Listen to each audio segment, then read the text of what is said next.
오늘 제가 이 말씀을 통해서 다 잘 알지만 정말 우리가 아는 만큼 보이잖아요.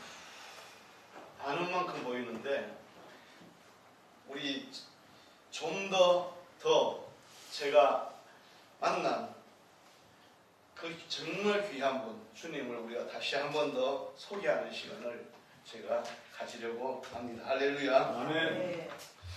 제가 좋아하는 성경 구절들이 많이 있지만 그 중에 특별히 고난이 있을 때 또 시련이 있을 때도 늘 마음속에서 떠나지 않는 말씀 시편 107편 말씀이 있습니다. 한번 같이 보실까요? 여호와의 속량을 받은 자들이 가지 말할지어다. 여호와께서 대적의 손에서 그들을 속량하사 공성한 곳과 지방에서부터 모으셨도다. 그들이 광야 사막에서 방황하며 거주할 성을 찾지 못하고 술고 목이 말라 그들의 영혼이 그들 안에서 피곤하였도다. 이에 그들이 근심 중에 여호와 앞에 부르짖으며 그들의 고통에서 들리시고 또 마른 길로 인도하사 거주하시는 데에 이르게 하셨다. 여호와의 인자하심과 인생에 이르시는 기적을 행하시며 그를 찬송할지로다. 그가 사모하는 영혼에게 만족을 주시며 주린 영혼에 좋은 것으로 채워주시다.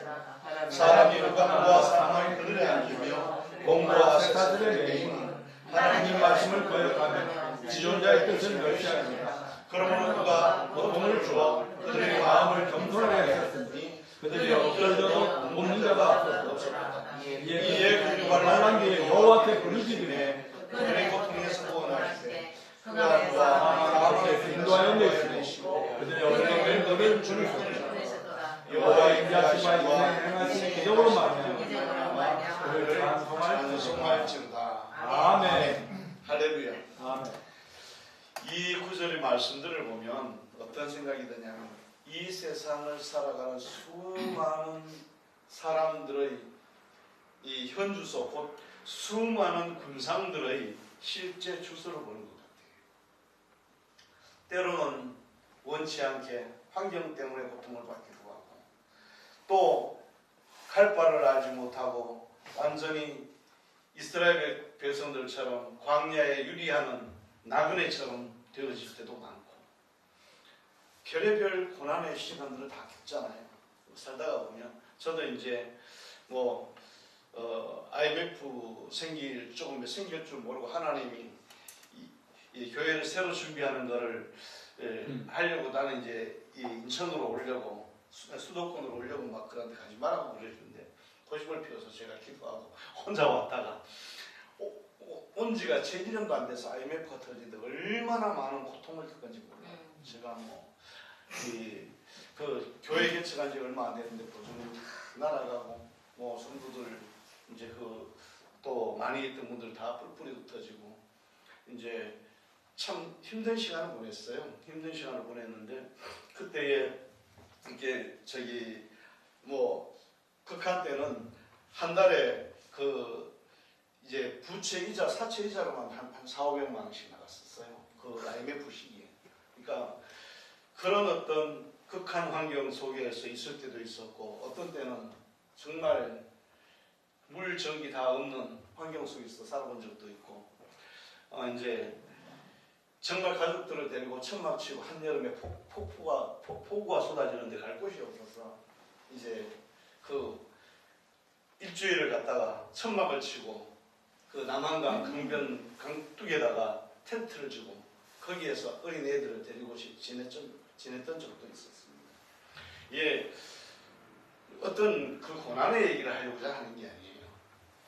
이스라엘 백성이 광야에서 유리하는 세월 그 시간들이 하나님의 말씀으로 말미암아 시작된 일일지라도 고난이 있고 또 때로는 어떤 사람들이 자신의 그런 어떤 욕심이나 죄 때문에 고난을 받기도 하고 오늘 여기 이제 금방 공독한 말씀 보니까 이에 그들이 그 환난 중에 여호와께 부르짖음에 그들이 고통에서 구원하시되 왜 그랬습니까?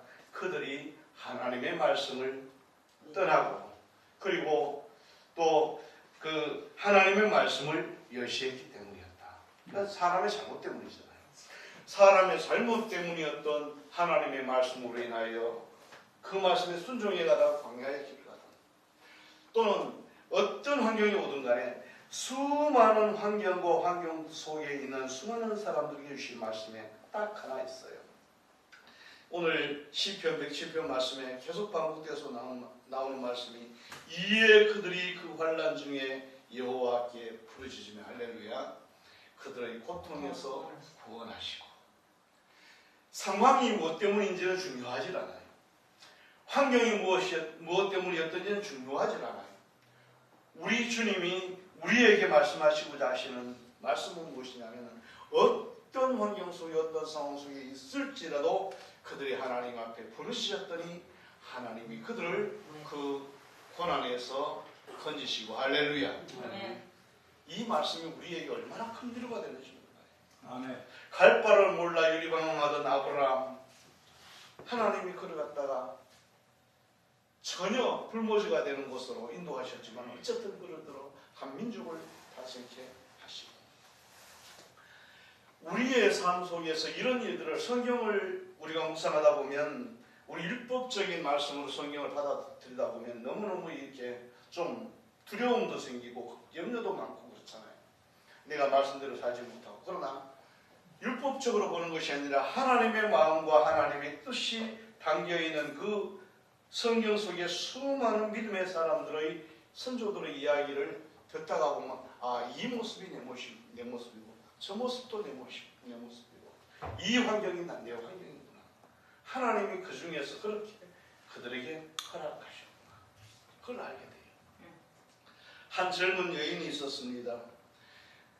그 젊은 여인은 어떤 연유로 해서 가정이 있는 어떤 남자를 만나서 살아가기 시작해요. 가정이 있는 사람에게. 그러다 보니까 어떤 문제가 생기겠어요. 본처로부터 말도 못하는 고통을 받겠죠.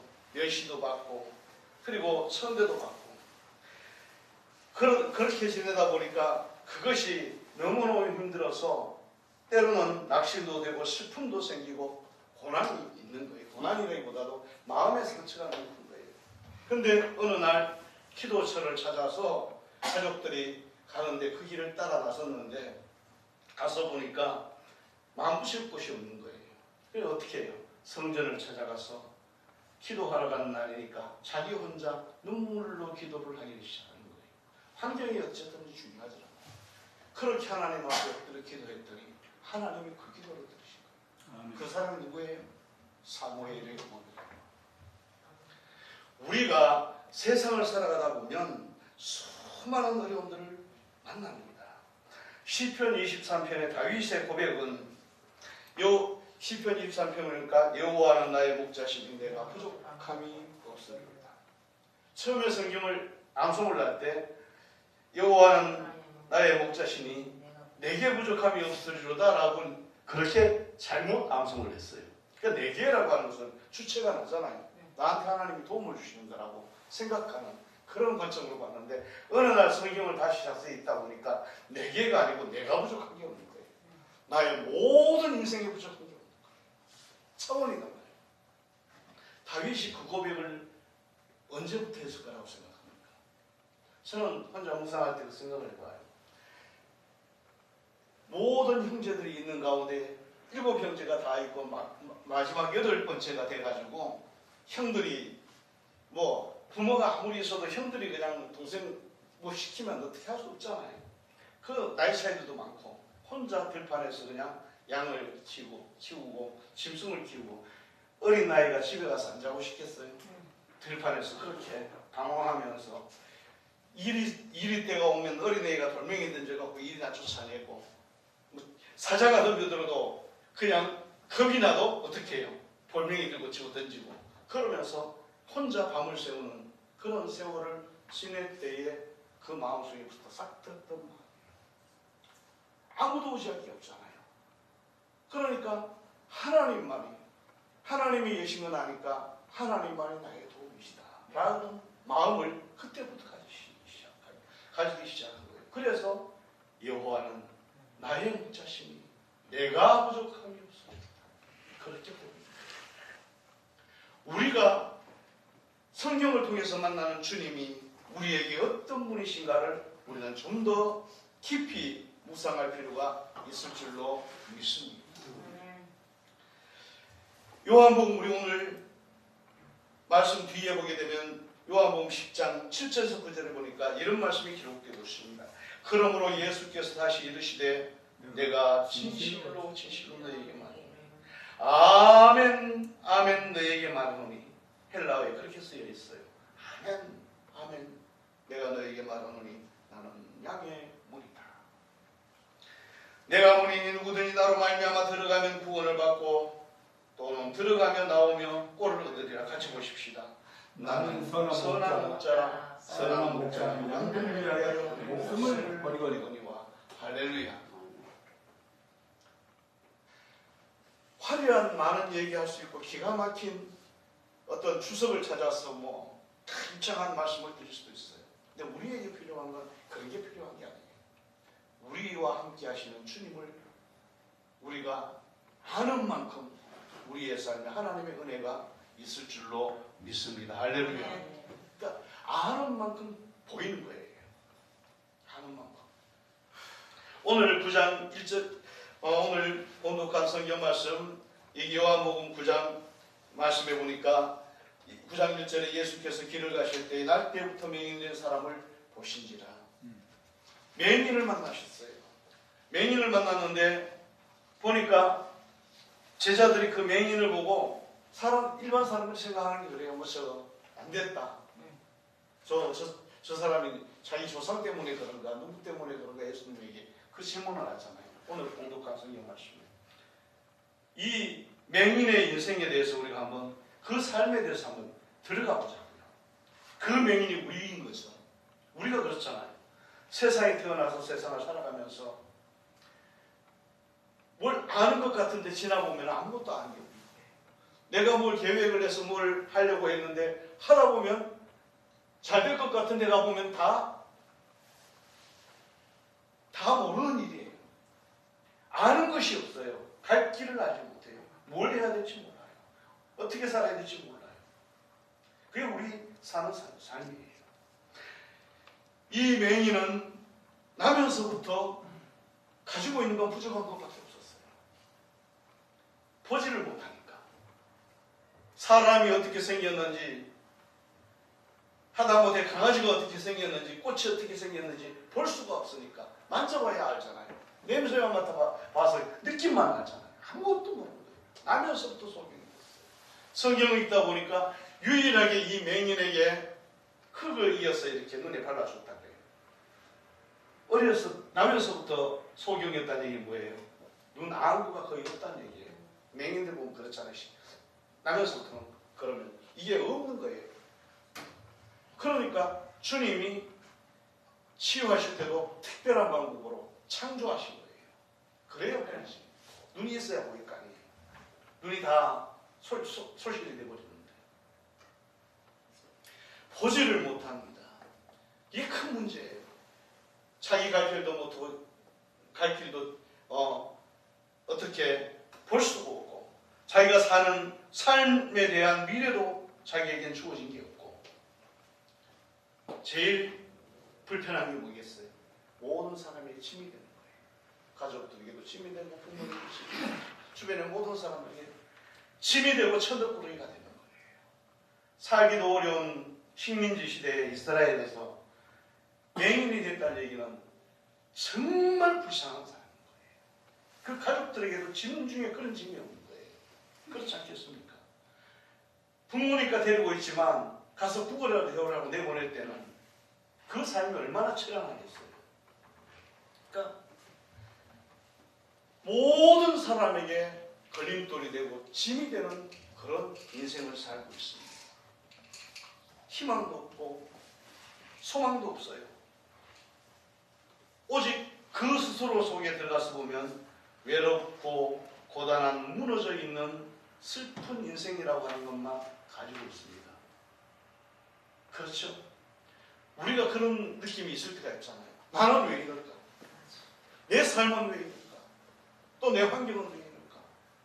그러면서 우리 스스로 너무 외롭고 고단하고 저는 참 안타깝게 생각했던 사람 중에 하나가 고 최진실이가 그 우울증 앓다가 결국 뭐 어떻게 보면 사고죠. 자살 아닌 자살을 했는데 이제 왜 안타까웠냐면 이 교회를 다니는 친구예요. 교회를 다니는 친구인데 그 교회 안에서 그 마음을 붙잡아줄 주님을 찾지 못하고 만나지 못한 거예요. 그러니까 우울증에 시달리다가 그냥 결국 그렇게 극단적인 길을 가게 됐어요. 정말 외롭고 고단해지고 슬픈 인생이에요. 가정도 깨졌지.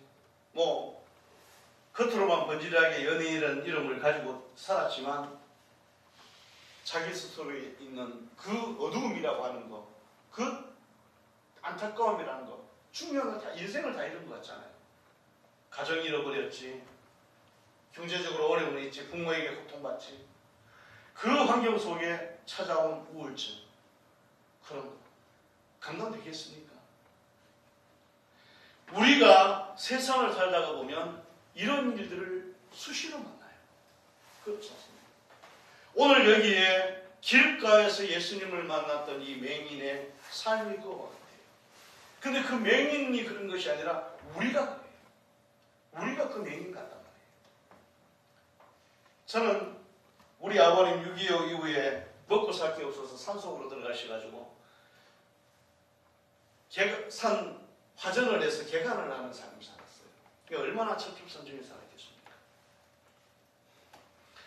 잠자고 일어나면 기억나는 건 우리 아버님이 산 속이니까 거기는 돌이 많은 지역이라 곡식을 제대로 이제 키울 수 있는 땅도 없는 가파른 그런 벼락 같은 꼴짝인데 거기에 그 중에도 맨 끝집이었어요.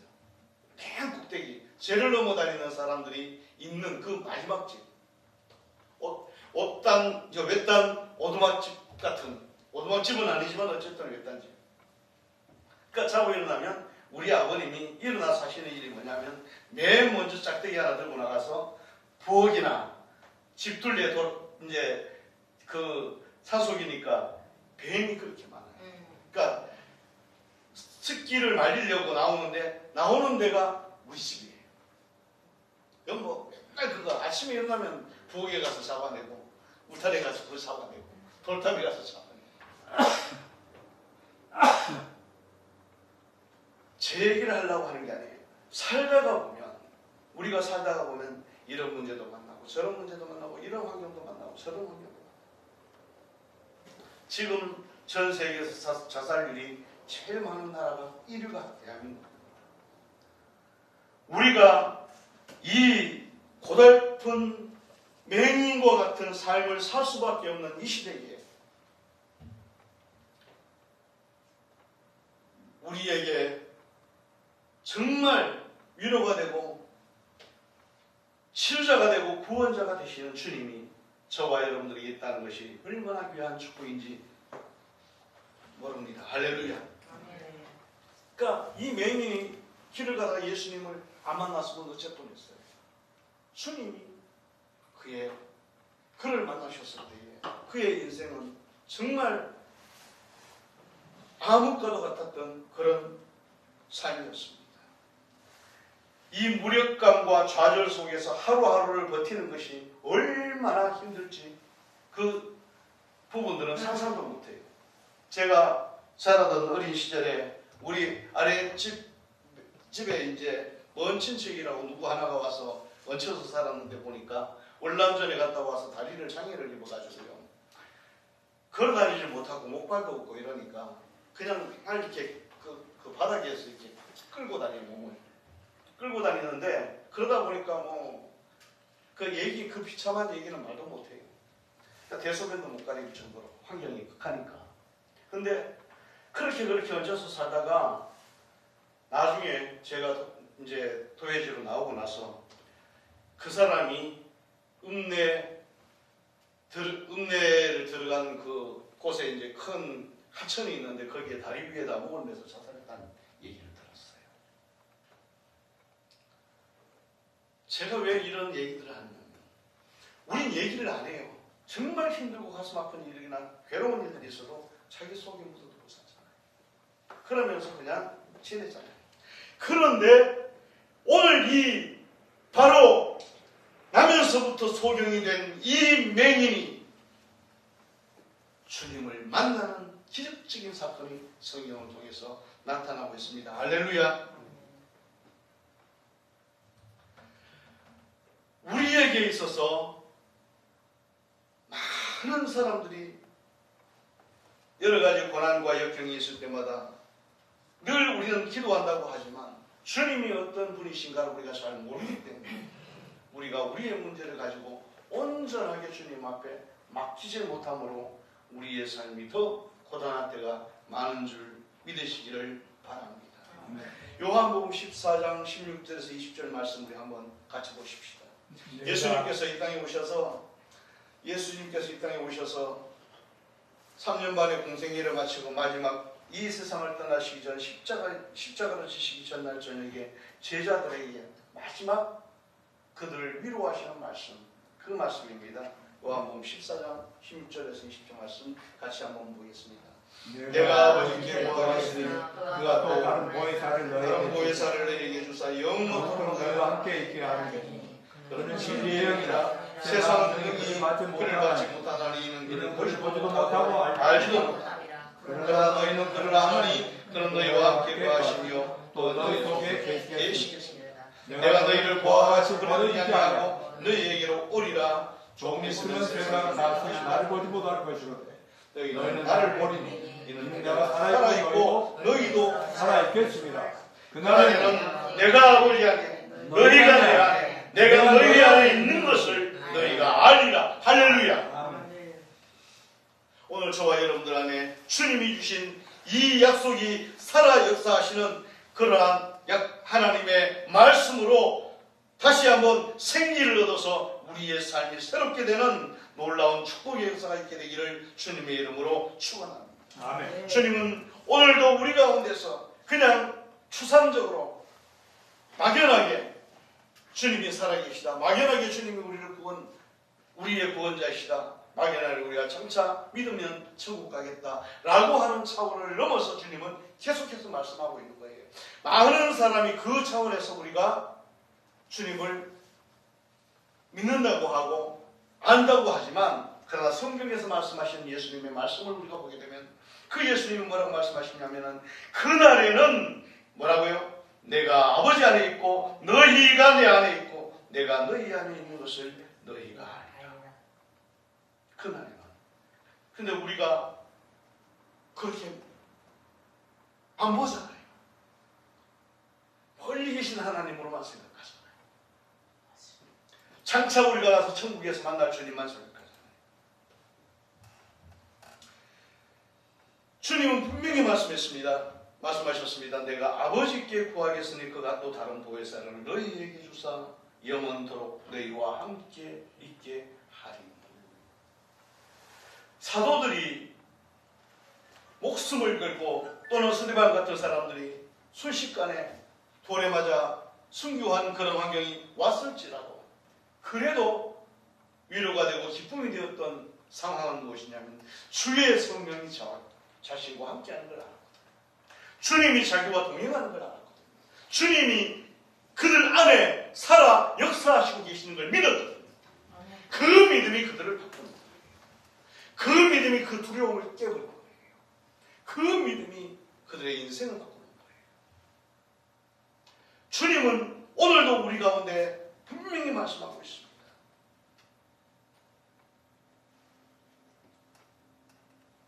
내가 아버지께 구하겠으니 그가 또 다른 보혜사를 너희에게 주사 영원토록 너희와 함께 있게 하리라. 아멘. 가버나움 한 동네에 어떤 중풍병자가 있었습니다. 그의 삶이 좋지는 못했던 것 같아요. 중풍병자가 있었는데 절망적이고 낙심적인 환경 가운데서 낙심되고 좌절 가운데 있던 그런 상태에서 어느 날 주님이 그 마을에 오신다는 이야기를 듣고 주변 사람들의 도움을 받아서 주님 계신 곳으로 가는데 사람이 밀려서 못 들어가잖아요. 그 지붕을 뚫고 줄에다가 달아서 예수님 앞에 내리는데 그 삶은 뭐예요? 죄 가운데서 살다가 여기에 중풍병자라고 그랬는데 보니까 잘은 몰라도 삶이 모든 사람이 보기에 예수님이 그 말씀을 하신 정도면 그 삶이 참 처량했을 거예요. 처량했다기보다도 참 본이 되지 못했을 거예요. 그런 사람을 갖다가 주님 앞에 내려놓을 때 주님은 맨 먼저 뭐라고 말씀하십니까? 별부터 안 고쳐져요. 네가 너의 죄에서 놓여서 깨끗함을 받았다. 예수님 앞에 왔거든요. 아무것도 안 했어요. 한 게 없어요. 주님 앞에 온 것밖에 없어요. 그런데 이 죄사함을 받았는데 할렐루야. 뭐에서 치료하셨어요? 죄에 대한 인생에 대해서, 죄에 대해서 치료하셨어요. 주님은 그 죄로부터 그를 치료하셨습니다. 그리고 나서 죄에서 노임받고 그 심령이 위로를 받으면서 그가 육체의 질병에서 노임받고 주님 앞에 그 영혼까지 아마 구원받은 줄로 믿습니다. 할렐루야. 우리가 주님을 생각할 때에 주님이 정말 우리에게 어떤 주님이신가를 너무나도 우리가 잊어버리고 살 때가 많습니다. 우리의 부족한 것 때문에, 우리의 연약한 것 때문에, 우리가 미련하고 잘못 사는 것들 때문에 낙심이 돼서 스스로 위축이 돼서 주님 앞에 얼굴을 들지 못하는 아담처럼 우리가 그럴 때도 많습니다. 그러나 주님은 그 죄인이라도 주님 앞에 왔을 때 주님은 그를 그 모든 죄에서 놓아주신 줄로 믿습니다. 마태복음 11장 28절에 30절 말씀을 함께 보시겠습니다. 다같이 봉독합니다. 수고하고 무거운 짐진 자들아 다 내게로 오라. 내가 너희를 쉬게 하리라. 나는 마음이 온유하고 겸손하니 나의 멍에를 메고 쉼을 배우라. 그래야면 나는 마음이 온유하고 겸손하니 나의 멍에를 메고 내게 배우라. 그리하면 너희 마음이 쉼을 얻으리니. 같이 봅니다. 이는 내 멍을 씻고 내 짐은 가벼우니까 하시니라. 할렐루야. 우리에게 어떤 무거운 짐이 있든지 어떤 고난이 있든지 간에 이거를 추상적인 말씀을 듣는다고 생각하지 마세요. 저는 오늘 이 시간에 주님을 소개시켜 드립니다. 우리 밖에 계신 것이 아니라, 우리와 멀리 떠나 계신 것이 아니라, 장차 오시기만 할 주님이 아니라 우리 가운데 지금도 살아 역사하시는 주님을 저는 말씀드립니다.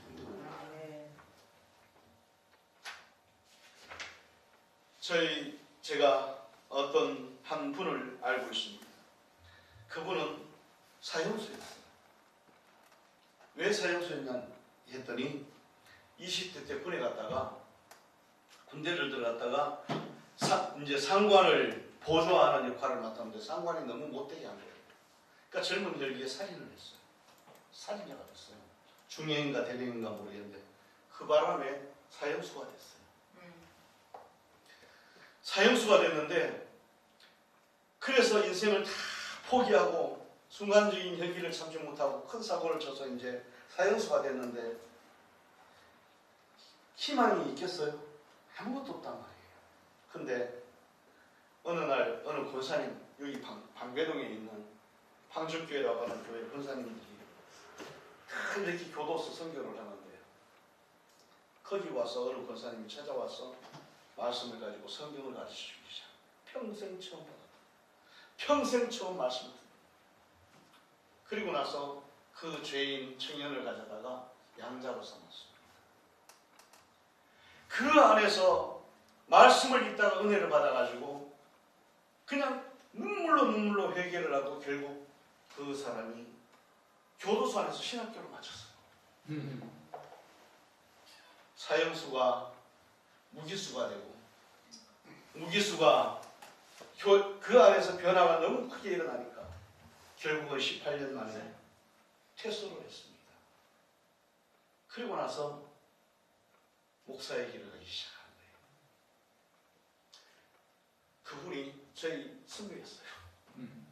선배 중에 한 분이었어요. 그러고 나서 나중에 얘기를 들으니까 제가 신학을 다닐 때 있는데 얘기를 들으니까 이 전라도 어디에 가서 무슨 이제 수양관을 한다고 그래서 보니까 이 임마누엘 출판사라고 하는 출판사에 이제 계신 분들하고 좀 잘 아는 같이 공부를 한 사람이 되다 보니까 뒤늦게 그래서 산 속에 그 출판사에서 갖고 있는 산꼭대기 괴문산 여명의 눈동자라고 하는 그런 드라마에 나오던 그 현장 산꼭대기에 조그만한 산 속에 야산이 있었어요. 나 거기 가서 그냥 기도처나 만들고 열심히 저걸 하겠다고. 그러더니 거기 가서 그 첩첩산 중에 마을에서부터도 올라가는 데를 한참을 가야 돼요. 나중에 보니까 거기에서 이제 혼자서 그냥 죽기 살기로 갔다가 기도원을 짓고 수양관을 짓고 준비를 하고 하는데 차가 들어갈 수 있는 공간을 만들고 그 산꼭대기에까지 나중에 보니까 그 산꼭대기에서 내려다보면 저 밑에 마을이 보이는데 그 마을에서 그 꼭대기까지 올라오려면 2시간 걸려요. 경운기 타고 주일날 예배 드리는데 찾아가 보니까 한 80명이 왔어요. 그 산속에 매주 그 먼 거리를 돌아서 그냥 경운기 타고 산꼭대기까지 사람들이 비가 오나 눈이 오나 모여오는 그런 기도원 수양관을 만들고 교회를 만들었어요. 누가 그랬습니까? 예수님이 하시고 살인자 청년을 그렇게 만들었어요. 소망이 없는 이 맹인보다도 더 절망적인 사람을 갖다가 주님을 만나고 났더니 그런 역사가 일어난 거예요. 오늘 우리가 주님을 만나면서 저와 여러분들의 삶 속에 우리 안에 가까이 찾아오신 주님을 얼마만큼 우리가 이해하고 얼마만큼 우리가 알고 있습니까? 주님을 아는 방법은 성경 속에 기록되어 있는 그런 율법적 말씀이 아니라 주님이 만난 사람들 속에 주님이 어떻게 하시는가를 보면 우리가 알 수 있습니다. 그 주님은 오늘 저와 여러분들의 주님이 되심을 믿어야 될 줄로 믿습니다. 이사야서 53장 5절 말씀 다 함께 같이 보시겠습니다.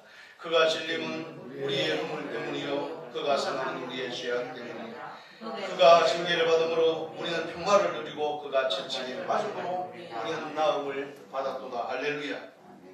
여기 분명한 사실 하나 기억해야 됩니다. 주님은 우리 모든 사람들의 영원한 저와 여러분들의 영원한 치료자가 되시기 위하여 친히 당신 자신을 십자가에 내어주셨다는 사실이에요. 이건 굉장히 어마어마한 사건입니다. 이걸 알아야 주님을 알 수 있어요. 요한복음 10장 11절에 보니까 나는 선한 목자라 선한 목자는 양들을 위하여 목숨을 버리거니와 얘기했지만 그 말씀을 하셨지만 예수님께서 공생의 기간 동안에 오늘 성경 말씀에 있는 이 소경의 눈을 뜨게 하실 때 소경의 눈을 고쳐주실 때 또 그 중풍병자 죄인된 중풍병자의 죄를 씻어주시고 그를 치유하실 때 수가성에 있는 불쌍한 인생을 실패해버린 한 여인에게 생수를 말씀하실 때 안진뱅이를 일으키면서 일어나 걸어라 말씀하실 때도 심지어 귀신 들린 어린 아이를 갖다가 그 귀신의 속박에서 놓아주실 때에도 우리가 분명히 기억해야 되겠습니다. 주님 안에는 이미 십자가가 있었습니다. 할렐루야. 죄로 말미암아 흘려버렸잖아요. 마귀의 종이 되어버렸잖아요. 어떻게 건져내요? 값을 줘야 될 거 아닙니까? 값을 줘야 마귀의 손에서 사람을 건져낼 거 아니에요. 질병으로 고통을 받고 있으면 죄인된 인생이 아담의 후손은 모두가 다 의인은 없나니 하나도 없고 다 치우쳐 무익하게 됐다고 하는 죄인일 뿐인데 그 죄인들에게 하나님의 은혜의 손길이 하나님의 축복의 숨결이 하나님의 은총의 물결이 흘러가게 하기 위해서는 그들의 죄를 씻어내는 대가를 지불해야 되잖아요. 우리는 쉽게 예수님께서 하나님의 아들이시고 창조자이시기 때문에 안진뱅이를 보고 일어나 걸어라 그러면 걷는다. 주님은 능력이 많으시다. 능력의 하나님으로만 이해하지만 능력의 하나님이 아니라 그 주님은 그 안전병의 하나를 일으키기 위해서, 그 병자 하나를 일으키기 위해서 이미 주님은 내가 저들을 위해 져야 될 희생에 대한 값, 죽음이라고 하는 값을 내가 지고 가야 되겠다 라고 하는 주님의 가슴 속에 이미 십자가가 있는 거예요. 내가 저들을 위해서 죽지 않으면 저들은 노임받을 수 없겠다. 그게 주님 가슴 속에 있는 거예요. 그래서 예수님을 써나 먹자라고. 이 중풍병자를 보고 주님 말씀하시기를 소자야 내 죄 사함 받았느니라 얘기할 때 이미 사탄을 향해서 죄를 향해서 저주의 권세를 향해서 하늘과 땅과 우주 만물 앞에서 선언하기를 나는 내가 저들을 위해서 죽을 테니 저들을 놓아라 하는 거예요. 이사야서의 그 얘기가 명확하게 나와요.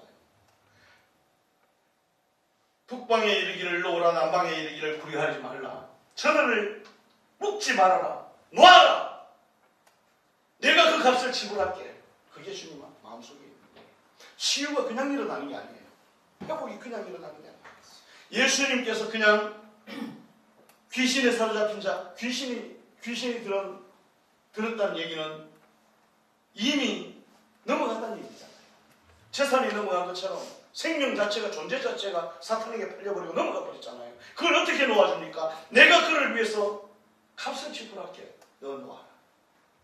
어둠아, 사방아, 마귀야, 사탄아, 그를 놓아줘라 라고 말씀하실 때는 내가 그들을 위해 값을 지불하겠다 라고 하는 것이 주님의 가슴 속에 있는 거예요. 예수님의 공생의 3년 반 기간 동안 주님은 한 번도 그거를 마음에서 지워본 적이 없어요. 그러니까 우리가 예수님이 말씀을 하지 않으시니까 우리가 그냥 능력의 주님이니까 치유하셨다라고 얘기하지만 그 치유는 그냥 일어난 것이 아니라 값을 주고 산 거예요. 저와 여러분들의 생명은 영원만이 아니라 우리의 삶의 모든 상처와 질병과 고통도 결국 주님이 지불하신 값의 대가로 우리가 나음을 받는 겁니다. 그래서 이사야서 53장 5절에 그가 찔림은 우리의 허물 때문이요 그가 상함은 우리의 죄악 때문이요 그가 징계를 받음으로 우리는 뭐를 누립니까? 주님이 징계를 받으심으로 평화를 누립니다. 값을 지불했다는 얘기예요. 주님이 채찍에 맞으심으로 우리가 나음을 받았도다. 주님이 값을 지불했다는 얘기예요. 아멘. 육체가 포로된 것을 주님이 놓아주실 때는 그 포로된 육체를 위해서 값을 지불하시겠다는 선언이 있었고 그 선언으로 말미암아 노임을 받는 거예요. 다윗이 죄 가운데서 고통 가운데 울부짖을 때도 주님의 마음속에는 이미 그를 위한 십자가를 갖고 계신 거예요. 갈 바를 알지 못하는 아브라함과 이삭과 야곱과 수많은 믿음의 사람들이 주님 앞에 부르짖고 하나님 앞에 울부짖을 때 주님의 마음속에는 이미 내가 그들을 위해 값을 지불하겠다고 하는 선언이 있는 겁니다. 그 선언이 있기 때문에 오늘 저와 여러분들이 이렇게 생명을 얻어 주님 앞에 서 있는 하나님의 백성이 될 수 있었는 줄로 믿습니다. 아멘.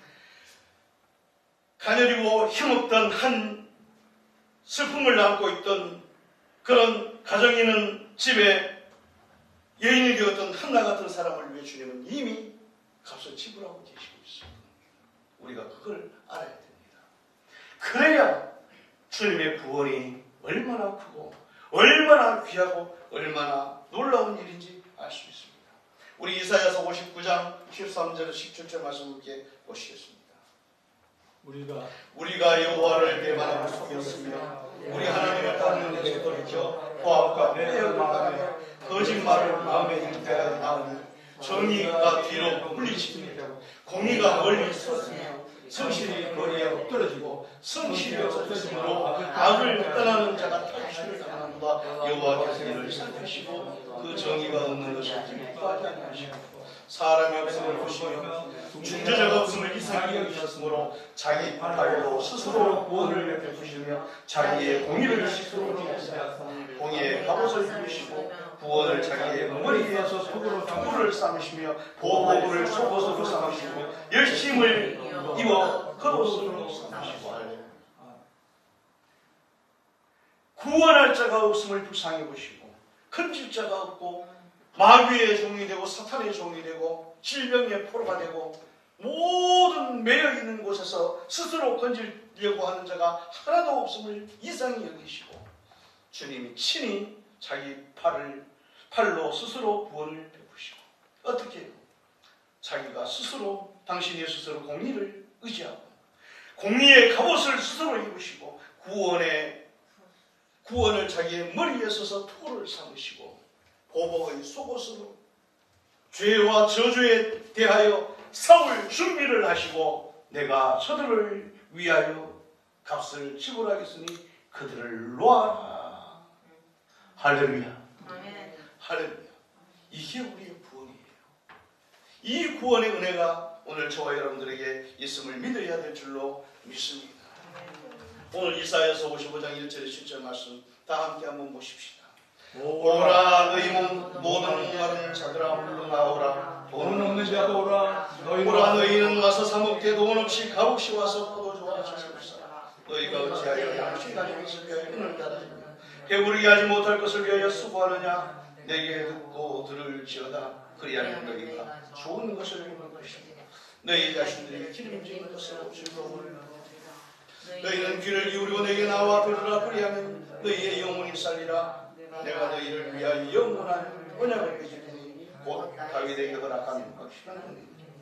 보라 내가 그를 만민 중에 진리로 세웠고 만민의 지도와 인도자와 명령자로 삼았나니 보라 네가 알지 못하는 나라를 네가 부르시며 너가 너를 알지 못하는 나라가 네게 가려운 것은 여호와 내 하나님 곧 이스라엘의 말미암음이라. 이는 그가 너를 영원하게 하였으며 너희는 여호와를 만날 만한 때 찾아라. 가까이 계실 때 부르라.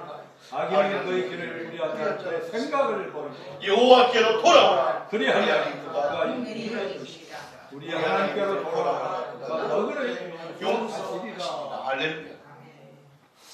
제가 오늘 무슨 이야기하고 있습니까? 주님이 치료자예요. 그냥 치료자가 아니라 값을 지불하고 우리를 사셔서 죄에서부터 우리를 건지시고 포로된 데서 매인 데서 속박된 데서 우리가 부르짖을 때 주님은 우리를 그곳에서 건지시고 그리고 치유하시고 값을 지불하셔서 저와 여러분들을 하나님 앞에 사서 그 피로 값을 주고 사셔서 구원의 은혜를 우리에게 허락하신 치유자이신 하나님이십니다. 육체의 치유만이 아니라 영혼의 치유도 하시고 우리의 인생도 치유하시고 우리의 모든 삶이 하나님의 은혜로 말미암아 우리가 치유함을 입게 되는 놀라운 축복의 통로를 주님이 열어놓으신 줄로 믿습니다. 아멘. 주 예수를 믿으라. 그리하면 너와 네 집이 구원을 받으리라. 주님이 그렇기 때문에 우리에게 영원한 구원자이시오 영원한 치유자가 되심을 믿어야 될 줄로 믿습니다. 말씀을 정리하고자 합니다. 이사야서 41장 말씀 우리가 좀 긴 말씀이지만 같이 한번 이 말씀을 한번 봉독하면서 주님이 우리에게 주신 은혜가 무엇인지를 다시 한번 깨닫는 정말 주님이 말로만 아니라 우리의 있음으로만 머리로만 아는 것이 아니라 진실로 저와 여러분들이 치유자가 되심을 믿으실 수 있는 귀한 시간이 될 수 있게 되기를 바랍니다. 이사야 41장 말씀 같이 봅니다. 그러나 나의 종 너 이스라엘아 내가 택한 야곱아 나의 벗 아브라함의 자손아 내가 땅 끝에서부터 너를 붙들며 땅 모퉁이로부터 너를 부르고 내게 이르기를 너는 나의 종이라 내가 너를 택하고 싫어하여 버리지 아니하였다 하였노라. 두려워 말라 내가 너와 함께함이니라. 놀라지 말라 나는 내 하나님이 됨이라. 내가 너를 굳세게 하리라. 참으로 너를 도와주리라. 나의 의로운 오른손으로 너를 붙들리라. 보라 내게 노하던 자들이 수치와 욕을 당할 것이요 너와 다투는 자들이 아무것도 아닌 것 같이 될 것이며 멸망할 것이다. 네가 찾아도 너와 싸우던 자들을 만나지 못할 것이요 너를 치는 자들이 아무것도 아닌 것 같이 허무한 것 같이 되리니 이는 나 여호와 너희 하나님이 내 오른손을 붙들고 내게 이르기를 두려워하지 마라 내가 너를 도우리라 할 것입니다. 버러지 같은 너 야곱아 너희 이스라엘 사람들아 두려워 말라 나 여호와가 말하노니 내가 너를 도울 것이다. 내 구속자는 이스라엘의 거룩한 이인이라. 보라 내가 너를 이가 날카로운 새 타작기로 삼으리니 네가 산들을 쳐서 부스러기를 만들 것이며 작은 산들은 결같이 만들 것이다. 네가 그들을 까부는즉 바람이 그들을 날리겠고 회오리 바람이 그들을 흩어버릴 것이로되 너는 여호와로 말미암아 즐거워하겠고 이스라엘의 거룩한 이로 말미암아 사랑하리라. 가련하고 가난한 자가 물을 구하되 물이 없어서 갈증으로 그들의 혀가 마를 때에 나 여호와가 그들에게 응답하겠고 나 이스라엘 하나님 그들을 버리지 아니할 것이다. 아멘. 이 말씀이 우리에게 얼마나 큰 위로가 됩니까? 이 말씀들이 주님 말씀하셨습니다. 신명기서 15장 26절에 보니까 이르시되 너희가 너희 하나님 나 여호와의 말을 순종하고 내가 보기에 의를 행하며 내 계명의 귀를 듣는 내 모든 규례를 내가 이 사람에게 내 모든 질병 하나도 너희에게 내리지 아니하리니 나는 너희를 치료하는 여호와 아멘. 치료하는 하나님이라 여호와 라파 치료하시는 하나님이라 했습니다. 말씀을 마칩니다. 만세전에 우리를 사랑하셔서 그리스도 예수 안에서 우리를 택하시고 친히 구원하시고 하나님의 성실하신 그분의 성실하심으로 우리를 고치시며 치료하시는 우리가 그 하나님의 성실하심을 양식으로 삼아서 이 세상 가운데 승리하는 저와 여러분들이 될 때에 주님은 우리에게 진정한 치료자로 와 계심을 깨닫고 하나님 앞에 영광 돌리는 저와 여러분들의 남은 삶이 될 수 있게 되기를 주님의 이름으로 간절히 축원합니다.